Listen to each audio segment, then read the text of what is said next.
Hi guys, it's Paula and I hope you are doing well. I am doing another exciting collaboration today. Yesterday I was collaborating with Elizabeth on our Shopping Our Stash collab for the Pantone Color of the Year. And today I am shopping my stash once again. This time it is in collaboration with Kyra from Journey in Beauty.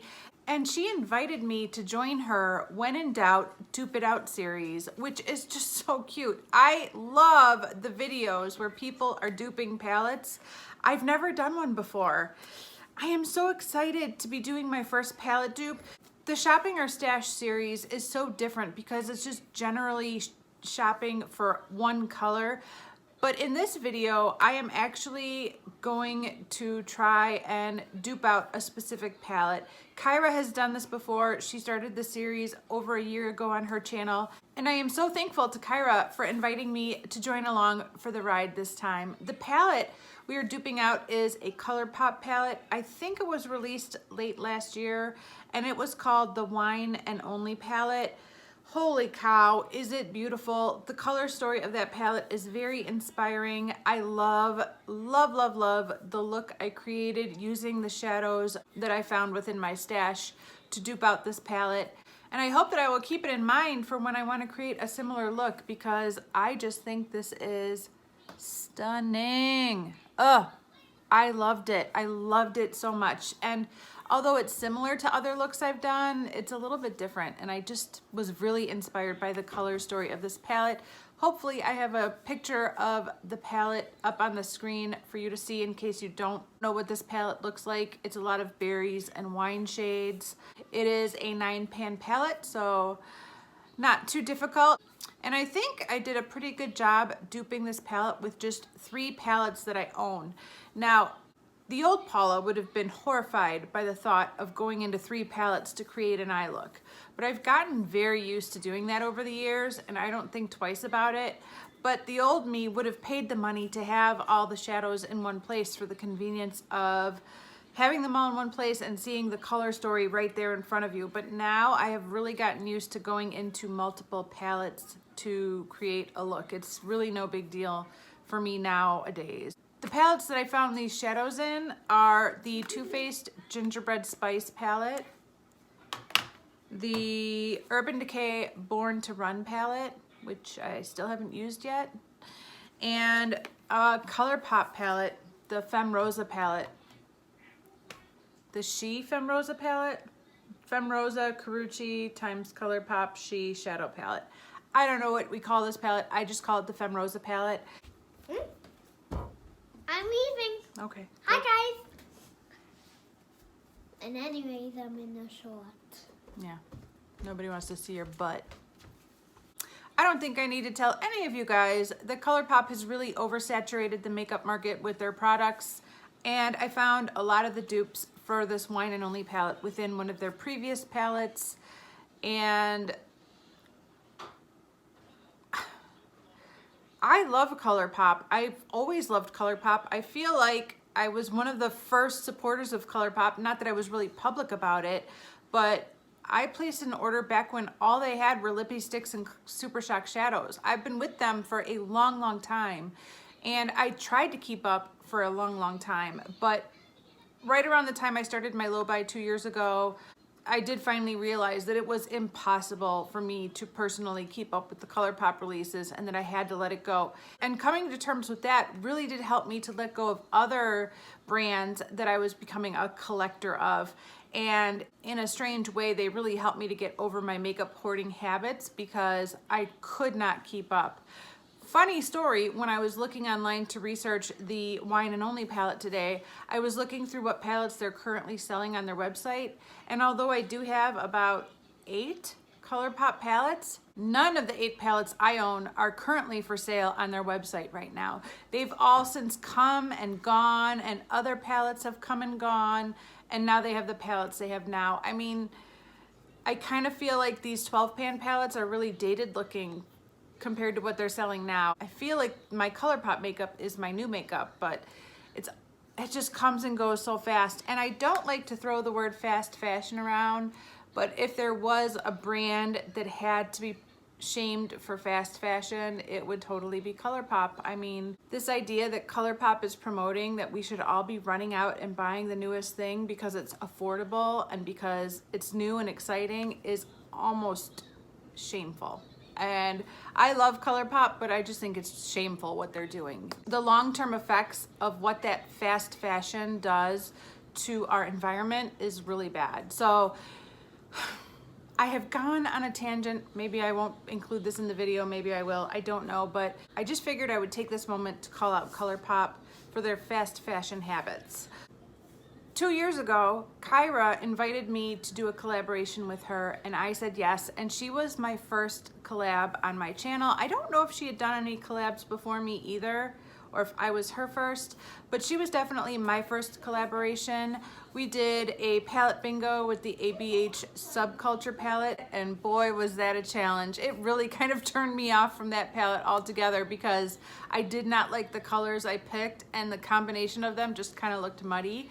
I have since fallen in love with that palette all over again, but as a result of us doing that collaboration, Kyra and I did become friends, and we have stayed friends for 2 years. Even though we've never actually seen each other, we've stayed in touch, and yeah, I really just love Kyra. I love her vibe, I love her channel, I love her content. She's a project planner, and she has some creative ideas that she comes up with on her channel that I really enjoy watching. And I just like her down-to-earth personality. She's just really relatable in so many ways. She's also less than 100 subscribers away from that magical 1,000 subscribers, and you guys know that I kind of make it my personal mission to help all of my friends get to that 1,000 mark milestone, because it really is so important as a content creator to finally become monetized and to feel valued for the work that you're doing on here. You know, we get a lot of value from the feedback that you guys give us and from our interactions with you, but until you're monetized, it's hard to really feel like what you're doing is worth it. So let's help get Kyra to 1,000 subscribers with this video. If you're not already subscribed to her channel, please go check her out. And if you like her as much as I do, subscribe to her channel so that we can all help her get to 1,000 subscribers. Okay, how about we get into the swatches? While I am giving you my swatches, I will have a picture of a swatch of the palette next to me from Amanda. Her channel is Makeup Just for Fun. She has an amazing and inspiring Instagram account, and she's also a YouTuber. So if you're not subscribed to Amanda at Makeup Just for Fun, please go check her out. I will have her channel and her Instagram linked down below. She has an amazing ability to make makeup look gorgeous. I mean, she makes makeup look even more beautiful than makeup already is. She's a really good photographer, and she's a really good YouTuber. So Amanda's swatches of this palette will be up while I'm doing this. Let's get into it. The first shade is called Blanc. I'm not gonna read off any descriptions. It would have been way too much to write it all down. But the shade that looked most like the swatch of Blanc, from what I could tell, actually comes from the Femme Rosa by Colourpop palette. And that is this shade right here. Now in the pan, this looks like almost a silvery taupey shade, but it has a lot of rose gold in it, way more than I realized until I swatched it. So here is, should I start here? Sure, I'll start here. Here's the first shade right there.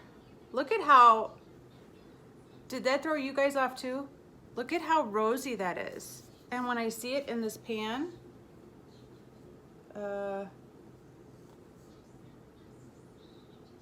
it does not look that rosy. It looks almost like a silver taupey shade.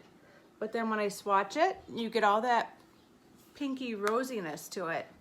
The second shade is called Sip Sip, and it looks like one of those, it's not a matte, it's not a shimmer. Maybe it's a satin, maybe it's a matte with glitter, I'm not sure. But I found that Ooh Burn is a pretty close dupe to Sip Sip. And that is this shade right here from the Gingerbread Spice palette.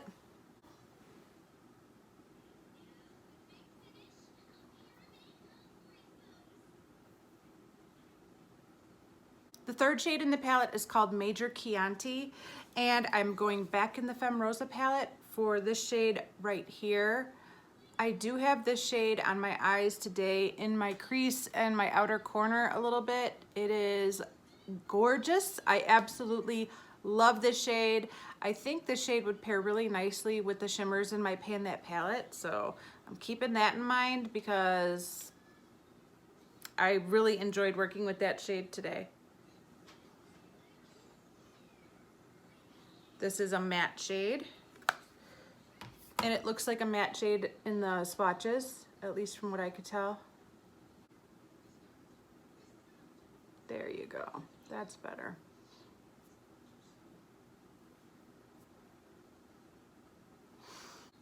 Okay, the next shade in the palette is called Casta Chateau. And for that one, I decided the closest shade I have is this one right here. It might be called Gal. Yeah.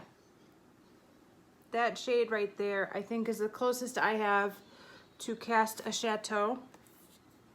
It's kind of a glittery, metallic type of shade. It's a little bit crumbly, but once you blend it out on the eye, it looks really beautiful.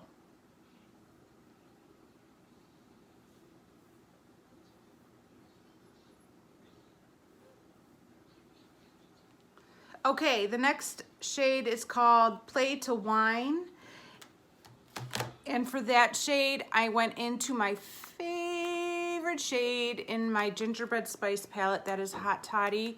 That is the shade I have all over my eyelid today. It's a bit of a duochrome. And I don't know if the shadow in the Wine and Only palette is a duochrome. I couldn't really tell by the swatches. But I think this is the closest one I have to that shade.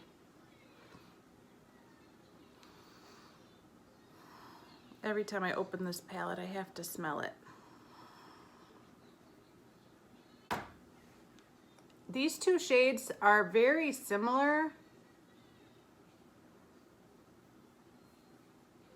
Similar but different. Look at that. Oh. Okay, the next shade in the palette is called Mull It Over, and for that I went into my Urban Decay Born to Run, and I'm using the shade Hell Ride, which is this matte raspberry shade right here.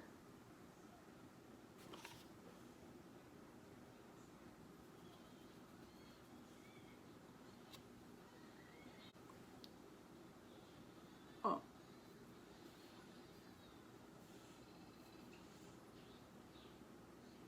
Yeah. The next shade is called Vinter. I think I'm saying it right. I'm not sure. I'm not familiar with that reference to wine, but I'm not a big wine drinker, so I think you just say Vinter. But for that one, I'm going back into my Gingerbread Spice palette, and I'm gonna be swatching the shade Figgy Pudding, which is this matte shade down here. It's a very pretty, plummy shade.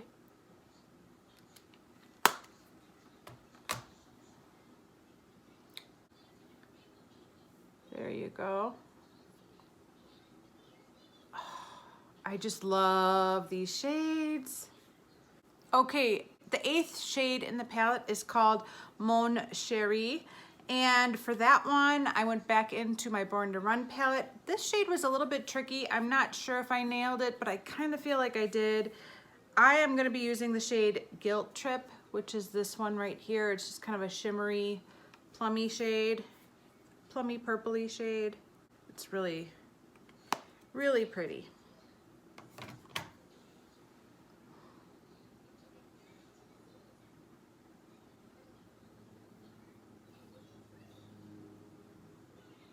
That swatches really nicely, doesn't it? And then the final shade in the Wine and Only palette is called Grapeful, and for that one, I'm going back in with the Femme Rosa palette for this matte shade right here. And I do have this matte shade kind of in my outer corner to deepen it up a little bit, and on my lower lash line a bit as well. And I really enjoyed this shade. These two shades I think will pair perfectly with my Pan That palette for this year.